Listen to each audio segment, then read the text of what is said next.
There is a version of you that has already done it. He walked across the room, said something real, and let whatever happened happen. He did not prepare for 3 days. He did not run the conversation 17 times in his head while standing near the coffee station at work, waiting for the right moment, the right words, the right light. He just went. You are not him. You are the version that watched her from the corner of the bookstore for 11 minutes, memorized the title of what she was reading, and then left. Not because you didn't want to say something, because you wanted to say the perfect thing, and the perfect thing never arrived, and the moment closed like a door being shut quietly in another room. This is not a story about cowardice. Most men who have lived inside this particular fear are not cowards in any other area of their lives. They are thoughtful, self-aware, often kind. What they are is trapped, not by the world but by the machinery of their own minds, which has been running the same program for so long that it has started to feel like personality rather than pattern. The fear of approaching a woman you are drawn to is one of the most common and least discussed psychological experiences in modern male life. It sits at the intersection of ego, desire, and the learned belief that rejection is not just a possible outcome, but a verdict, a final judgment on your worth as a person. It is not about her, not really. It is about the story you have been telling yourself since the first time you tried and it didn't go well, or since you watched it not go well for someone else and decided, quietly, that you would not be that person. But the rehearsal never ends. The mind keeps preparing for a conversation that never happens. And in the rehearsal, you are always better, funnier, more relaxed, more yourself. In the rehearsal, she always smiles in the way you hope she will. In the rehearsal, there is no risk. The problem is that you cannot live inside a rehearsal. You can only live in the room. Fear is not irrational. This is something worth sitting with before trying to dismantle it. Fear exists because at some point it was useful. It kept you from extending yourself into situations where you would get hurt. The fear of approaching women, at its core, is the fear of being truly seen and found wanting. It is the fear that if you walk up to her and she turns away, something true will have been revealed about you, and you will have to carry that truth. This is why overthinking feels protective. If you think long enough, carefully enough, maybe you can engineer an approach that bypasses the risk entirely. Maybe you can find the exact sequence of words that makes rejection impossible. The thinking is not laziness or timidity. It is strategy. It is the mind trying to solve an emotional problem with intellectual tools. But rejection cannot be thought around. It can only be walked through. Beneath the overthinking, there is usually a set of beliefs so deeply embedded that they feel like facts rather than opinions. Beliefs like, if she rejects me, it means I am undesirable, or I only get a certain number of chances, and if I waste them, that says something permanent about my value. Or the quieter one, harder to name, I am not the kind of person this happens for. That last belief is the most corrosive because it operates below the level of conscious thought. It does not announce itself. It simply shapes what feels possible. A man who secretly believes he is not the kind of person women are drawn to will find reasons not to approach even when the circumstantial evidence is good. Even when she has been looking his way, even when the conversation would be natural, even when part of him knows that the fear is lying to him. The fear is protecting something real, the self-image. As long as you don't approach, you cannot be rejected. As long as you cannot be rejected, you can maintain the possibility that you might be desirable without ever having to test it. The not trying becomes its own kind of safety. But safety of that kind has a cost. It costs you the life that exists on the other side of the discomfort. Here is a lie that fear tells particularly well. The timing is wrong. She looks busy, she has headphones in, she is with her friends, and it would be weird. She is alone and you don't want to make her uncomfortable. She is at work and it feels inappropriate. She is not at work and the setting is too casual. There is always a reason that this specific moment is not the right moment, and the mind delivers each reason with such conviction that it feels like wisdom rather than avoidance. The perfect moment is a myth constructed to justify inaction. It does not exist, not because circumstances are never favorable, but because no external circumstance can make the internal risk disappear. There will always be something imperfect about the moment. There will always be a reason to wait. What men who have moved through this fear eventually report is not that they found the perfect moment, it is that they stopped waiting for it. They learned to act in imperfect moments, with imperfect words, and discovered that the imperfection did not doom them the way they believed it would. They discovered that women, in general, do not require perfection. They require presence. Presence is harder than perfection, in a strange way. Perfection can be performed. You can rehearse it. Presence requires you to actually be there, uncertain, unpolished, willing to not know how it will go. It requires you to tolerate the open question. And yet, this is also where something real becomes possible. A perfectly rehearsed approach lands flat. It has the quality of a speech, not a conversation. The woman on the receiving end can feel the effort behind it, the management of impression, and it creates distance rather than connection. What tends to actually work, not as a technique, but as a genuine human experience, is the approach that carries some tremor of honesty in it. The one where something real is on the line. She can feel that too. Somewhere along the way, rejection became conflated with failure. Not just the failure of a particular attempt, but something deeper. A failure of self, a confirmation of what you feared was true about you all along. This is the knot at the center of everything. Let's try to untangle it honestly. When a woman declines an advance or conversation, she is making a decision based on an enormous number of variables, most of which have nothing to do with your intrinsic worth as a person. She may be in a relationship, she may be having a difficult day, she may be attracted to a different type, she may be private by nature, she may have been approached by 7 men this week in ways that felt like pressure rather than genuine interest, and her guard is reasonably up. She may simply not feel a pull in your direction, which is not a judgment. It is a preference, the same way you are more drawn to some people than others for reasons you could not fully explain. None of this is about you being insufficient. And yet, the nervous system does not know this. The nervous system registers rejection as threat, social threat, which in evolutionary terms can feel as real and urgent as physical danger. The flush of shame, the desire to disappear, the replaying of what you said and how she looked when she said no. This is not weakness, it is biology. Your brain is doing what brains do.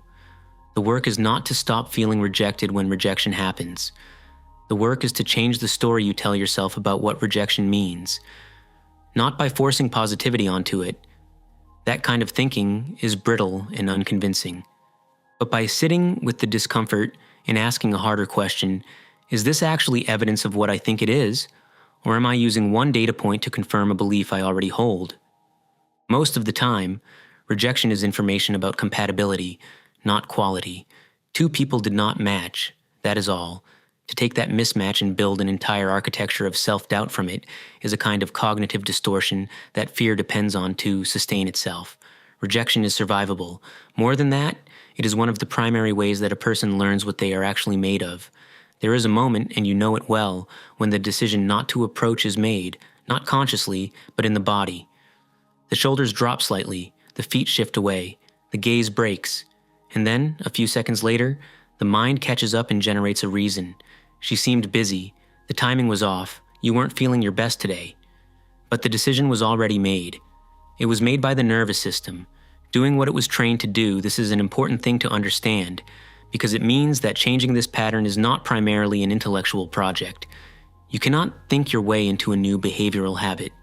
You can understand the psychology of approach anxiety completely, read every book, identify every cognitive distortion, know exactly how irrational the fear is, and still stand frozen in the bookstore, watching her read. The only thing that rewires the nervous system is experience, specifically, repeated experiences that produce a different outcome than the one the nervous system is predicting. The nervous system believes that approaching means danger, social humiliation, the pain of rejection, the confirmation of inadequacy. The only way to teach it otherwise is to approach and not be destroyed, and approach again and not be destroyed again until the prediction updates. This is slow work. It is not dramatic. It does not happen in a single conversation or a single day. It happens in the accumulation of small acts. The question asked to a stranger at a coffee counter, the comment offered to someone in line, the willingness to make eye contact and hold it a beat longer than is comfortable. These are not tricks. They are the building blocks of a different relationship with risk. The body learns through doing. There is no shortcut to this. The rehearsal in the mind does not count. The nervous system knows the difference between simulation and reality. Only the real thing teaches it anything. And here is what happens, slowly, with repetition. The anticipatory fear does not disappear, but it shrinks. It becomes manageable rather than overwhelming. The approach still carries some charge. It probably always will, but the charge becomes interesting rather than paralyzing. It starts to feel less like a threat and more like aliveness. There is a concept that gets misunderstood in almost every conversation about this topic: detachment from outcome. It sounds cold, almost calculating, as if the goal is to stop caring, to become the kind of person who moves through social situations like water moves through a pipe, frictionless and unmoved. That is not what it means. Or at least, that version of it is not actually attainable, and chasing it produces a different kind of stiffness. Real detachment from outcome is not the absence of caring. It is the ability to care without your sense of self depending on a particular result. It is the difference between wanting something and needing it. You can want a conversation to go well. You can hope she is interested. You can feel that pull toward connection without requiring it to go well in order to feel okay about yourself. This distinction matters enormously in practice. The man who approaches needing the interaction to go well broadcasts that need, usually without knowing it. There is an urgency in him, a tension in the way he speaks and holds himself, a quality of the outcome mattering too much. Women are perceptive about this, not because they are scrutinizing you, but because human beings in general can sense when someone else's emotional equilibrium is contingent on our response. It creates pressure. And pressure creates distance.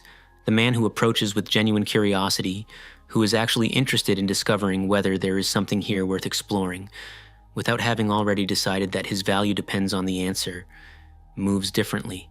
He is present without being tense. He can absorb a rejection with something approaching equanimity, not because he doesn't feel it, but because he has some ground beneath him that doesn't shift when she says no. This ground is built slowly. It is built out of evidence, the accumulated proof that you can handle discomfort, that you can be rejected and continue, that your worth does not live in any single person's evaluation of you. It cannot be borrowed or faked. It has to be earned through the very experiences you have been avoiding. Detachment is not indifference. It is stability. And stability is, paradoxically, one of the most attractive qualities a person can carry into a room. Confidence gets described in ways that make it sound like a costume, something you put on before entering the scene. Fake it till you make it. Stand up straight. Lower your voice. Take up space. The advice is not entirely wrong, but it is incomplete, and it can produce something that looks like confidence from a distance and feels hollow up close. Real confidence is not the absence of doubt. It is the willingness to act in the presence of doubt. It is the accumulated knowledge that you have been uncertain before and survived it, that you have been rejected before and survived it, that the worst case is survivable, and the best case is worth the risk. This is why confidence cannot be manufactured in the abstract. It can only be built through contact with reality. Every approach, regardless of outcome, is a deposit into the account. The conversation that goes nowhere still counts. The awkward exchange that ends with her politely excusing herself still counts. What you are building is not a record of successes. You are building evidence of your own resilience. There is something else about confidence that rarely gets named. It does not feel like what people imagine. From the outside, a confident person looks at ease. On the inside, they often still feel the flutter of uncertainty. They have just stopped interpreting that flutter as a stop sign. They have learned to move with it rather than waiting for it to go away. The flutter does not go away. The relationship to it changes. Confidence also has a particular quality of self-permission, the sense that you are allowed to be interested in someone, allowed to make your interest known, allowed to take up space in someone else's attention without apologizing for it. For many men, this self-permission is the thing that is actually missing More than social skills or physical presentation or any of the things that anxiety fixates on, the skills are often already there. The permission to use them is what has been withheld, usually self-withheld, usually in service of the protection that the fear offers. Giving yourself that permission is not arrogance. It is the quiet foundational belief that you are worth the risk of knowing. Progress in this area does not look like transformation.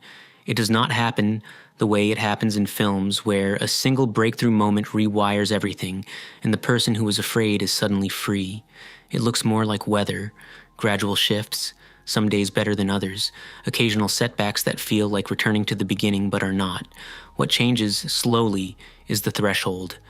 The weight of the decision to approach gets lighter, not effortless, probably never effortless, and perhaps that is fine, but lighter. The gap between the impulse and the action narrows. The rehearsal in the head gets shorter. The moments that used to require an elaborate internal negotiation start to require less of one, and something else changes, which is harder to describe but perhaps more important. The relationship to yourself changes. The man who has spent years retreating from this particular fear has usually built up a layer of self-contempt around it, a quiet, steady disapproval of his own hesitation. This self-contempt is not motivating. It does not push a person forward. It is a weight, and it compounds the original fear with a secondary shame about being afraid in the first place. As the avoidance breaks down, as real-world experience begins to replace simulation, that layer starts to lift, not because you are succeeding more, necessarily, but because you are no longer running. There is a kind of self-respect that comes from facing something difficult even imperfectly, and it is different from the self-respect that comes from achievement. It is quieter and more durable. The goal was never to become someone who was never afraid. That person does not exist. The goal is to become someone whose fear does not get to make the final decision. There is a room you have been standing outside of for a long time. You know the one. You have looked through the window at it, imagined what it might feel like to be inside it, run through the scenarios of entering and being turned away at the door. You have spent a great deal of your interior life in that hallway. The room contains nothing guaranteed. She might not be interested. The conversation might be awkward. The outcome might be exactly what the fear predicted. But the room also contains the only version of your life that is actually happening, rather than the version that exists in rehearsal, the one where you are present, visible, willing to be known. The door is not locked, it never was. You built the wall yourself, and you can walk through it. Not perfectly, not without the flutter in the chest, not with any guarantee of what is on the other side. Just forward, imperfect, uncertain, and alive in the way that only comes from having chosen to be in the room.